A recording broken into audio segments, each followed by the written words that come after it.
Welcome, Devil Sniper here, and this is episode number 14, season number 6 of our career mode with West Ham United. We're taking a look at the table first. We will have a look at the player statistics, but that table is looking pretty damn awesome. Surprised to see Liverpool and Arsenal down in 8th and 9th. Spurs struggling in 6th position. They've already lost 6 times this season.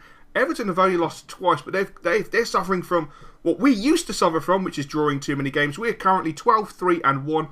One solitary point ahead of Chelsea. Unbelievably, just 1 point ahead of Chelsea. Looking at the top goal scorers, Hernandez for Manchester United with 13. Our boy Filippo Godley Bonaperti with 12. It's also nice to see in there Gabbiadini with 8 goals and Destro with 7 goals. Gabbiadini in 7th, Destro in 9th is fantastic. Mandzukic for Chelsea is doing quite well as well. Always seems to be to score lots of goals with Chelsea ever since he's moved there. Looking at assists, well, what can we say? Filippo Bonaperti with 7, leading the way. As you can see, there is other West Ham players on there. Adrian's got a few assists. Destro and Gabbiadini also have a few assists. And even Ola Jean in 25th position has picked up 3 assists. Now, we're moving on to the clean sheets. And I've got to say, it's interesting to see the clean sheets. Normally, we can judge a season by the clean sheets. You know, 9 times out of 10, Butland is in the top section. Sometimes he's not. When he's not, normally we're having a bad season. But it seems that we're having a good season and Butland's struggling to keep the ball out of the net. But that's just, I think that's just purely due to the emphasis of attack has been pushed quite a lot over the last, well, over this season. We've been attacking in the Premier League. We sort of haven't been doing that in the Champions Cup, which I think is costing us. You know, we are struggling a little bit with our European form. But we're rotating the squad quite nicely, which is fantastic. As you can see, the focus is, of course, on Stefan. He is wearing the West Ham shirt today. I'm not really happy with that. But we had to rotate the squad, so we had to bring in Stefan. As you know, he has been linked with a move away. He has been spotted in London in an Italian restaurant with the Munich manager and with the Chelsea manager, which I feel is a little bit out of order, but what can you do? These professional footballers today. Lamela starting off fantastically, trying a few techers, trying a few skew moves, trying to just basically create something, but I think he's a bit guilty of becoming ball greedy at times. Very ball greedy, but Zaha also making an appearance, knocks the ball inside to Destro onto his left foot, goes for the shot, and a great block by Bolton. Bolton always seems to be able to block everything. Zaha back into Lamela. Lamela with a nice shot, and unfortunately it just curls wide. Ola Jean breaking forward this time. Nice little skill move to cut back inside. Plays the ball back into Lamela. Lamela, as you know, is getting all over the pitch, just really getting involved. Knocks the ball into Bassi. Bassi with the right foot shot, and unfortunately his weak foot is not as good as his left foot. His left foot is pretty damn awesome. And 9 times out of 10 he scores a great ball over the top into Davis. Davis holds off to the defender and slots the ball home. After 35 minutes, Szymanski really didn't offer too much in the strength department. It's something he's got to work on. He has been doing a lot of weights, a lot of leg weights, a lot of physical weights. He's getting a lot more upper body strength, but unfortunately they were just too powerful. And as you can see, they scored in the 45th minute to make it 2-0. And it's a right shock to the system. Now, the boys have been preparing well. The boys have been doing everything correctly. So to go 2-0 down to Bolton away from home was a bit of a shock to the system, considering their place in the league. But Bassi going all by himself. And what a finish from Bassi. Absolutely world class. And even offers the ears up to the Bolton supporters. So we strolled in at half time with our heads slightly held down as we were losing 2-1. It's a bitter pill to ever concede goals, let alone to be going in at half time behind. Something we're not used to. Sordell with a great ball to the back post, and he couldn't find Brady. Brady, as we know, has been in the news talking about me with regards to his career, but Filippo Bonaperti trying to manoeuvre himself, goes for the roulette, can't get past the defender, and again a little bit guilty. Poor defending, allowing Samson in. Samson knocks the ball through to Sordell. Sordell breaks side. And look at that poor tackle by Stefan. And unfortunately, after 90 minutes, Sordell does score. I've got to say, Stefan should have stayed on his feet. He didn't. I'm just wondering if his mind is elsewhere, which I personally feel it is. Obviously, he wants to move away.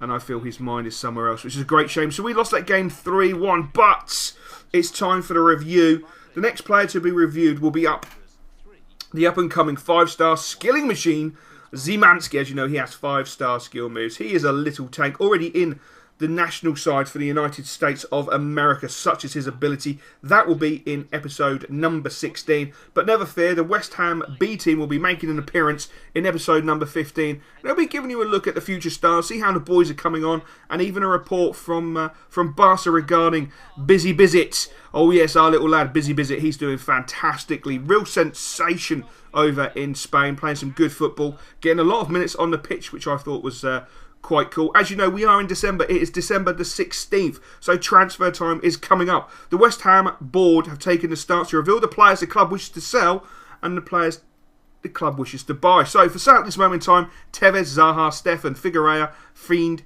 Peffer and Mills targets Nastasic and Ward-Prowse at this moment in time. I'll be interested to see what you guys feel about our current targets and the boys we're currently putting up for sale. As you know, Stefan will be going. There's no if, buts or maybe. He's made it quite clear he doesn't want to stay at the club, which is a great shame. And I'm not prepared to double his wages. I don't feel he's worth the money to double his wages. I just don't feel that's something we have to do.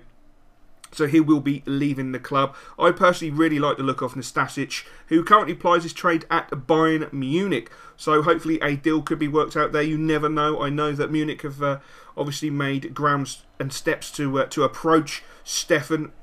So it'll be interesting to see what happens. But nonetheless, we have a game away from home against Manchester United. Always a tough ground to go to. Always a tough team to play against. Kagawa cutting inside. What a great save. That was an absolutely fantastic save from Butland. As much as he has had dips in form and he's not playing at his 100%, every now and then he just refines his form and just shows me why he's just absolutely, unbelievably, fantastically biblical. And Lamela strikes first after 7 minutes. Nice little scoop turn, puts it onto his right foot. His right foot really lacks power, but I don't know what the goalkeeper was doing, but the ball managed to go in. It definitely wasn't due to the pace of the ball. The keeper made a bit of a positioning error and just pushed the ball into the far corner, which is fantastic for us. But Kolka showing why he is England's #1 centre-back, why he is West Ham United's #1 centre-back. You cannot fault him. Every freaking week, he gives 100%. Pogba as well, showing why we brought him to the club. That never die spirit. He never gives up. He's so ferocious into the tackle. And look at Lamela. Lamela is being ferocious as well. Didn't get the ball. Slight mistake there by, I think that was Pogba with the tackle. Another sliding tackle from Callis. You can see we're upping up our physical levels. We're really starting to show that we are a physical side. Not only are we cultured on the ball, but we are physical when we need to be. And as you can see, Pogba did pick up a booking. It was Pogba in the centre of the park, mistiming his tackle, but what can you do? Park moving inside, nice piece of skill, pulls the ball back, and cleverly will never get a simpler finish in the unscripted 45th minute. How coincidental that he breezed through the team. But never fear, never fear. The ball comes out to Callis. Callis unleashes, but a great block. Filippo with the ball back, and Gabbiadini on his right foot in the unscripted 45th minute sends us in at half-time with a 2-1 lead. Great goal from Lamela in the first half. Great play by Filippo Bonaperti to get that header back at such an angle. And a great piece of play by Gabbiadini, who really is coming on. He really is becoming a fantastic player. But look at Filippo Bonaperti, at least 40 yards out, and rattles it against the bar. Bounces down, not over the line, and we miss with the follow-up. He has a sensational shot. His shot is nearly hitting 95, I believe. Or I might have just given something away in the next squad review. Poor defending, but what a save from Butland. That is a world-class save. That's not even a world-class save. That deserves a biblical statement. That save was biblical. Absolutely biblical. How he even had he didn't have a right to react that fast, let alone the position he was at the angle to be able to get it back. But look at that, Butland with a poor ball out. Great cross in. And yet again, we are punished by a poor lack of concentration in the 90th minute. The full-time whistle goes. Manchester United 2, West Ham United 2. And that is not a good result by any stretch of the imagination. Really disappointed. We're going to move into the next game. It is Christmas Day. Yes, Christmas Day in 2017. And we are playing against Norwich City at home. Unbelievable fixture list, absolutely unbelievable fixture list. But yes, we will be playing at home. As you'll see, Barrera will be in goal. But before we finish this episode, something I know you guys love and adore. It is time for the Daily Jaffer. So we're going to start with the story in the top right-hand corner. Butland caught speeding and fined £17,000. It would appear after the Manchester United game, Butland took it to heart and was caught speeding. Find out on page 15, reporter TJ Sarang. Dortmund star spotted in London with Bonaperti. Ever since Goetze was a kid, he dreamt of playing for the East London Giants, West Ham United. If his boyhood team were to come calling Goetze, I don't know why I call him Goetze. Goetze would make the move, and Goetze has reported he would hand in a transfer request. The German man has also been spotted in London meeting with the chairman of McVitie's, wearing a personalised West Ham shirt. Jurgen Klopp has made no comment. Full story on page 3. Reporter Salaman Ninja.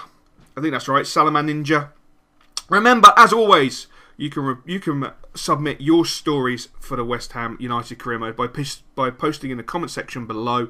Just follow the simple following format. Daily Jaffer, then post your stories. Your stories are fantastic. I will be increasing the amount of stories I use. In fact, I'm even considering using 2 front pages in an episode and 1 back page. Such as some of the stories are so funny. They do really make me laugh. Anyway, moving on. The final story that's made the headlines in the Daily Jaffer. The Jaffa Cake factor or not. Do Jaffa Cake sway Locke in a transfer window? Locke rubbishes the accusations, claims it's ridiculous nonsense conceived by the uncultured. He had to say this: what a player has in his biscuit tin is no concern to me. It's what he can add to the team, bring to the pitch, that motivates me in the market.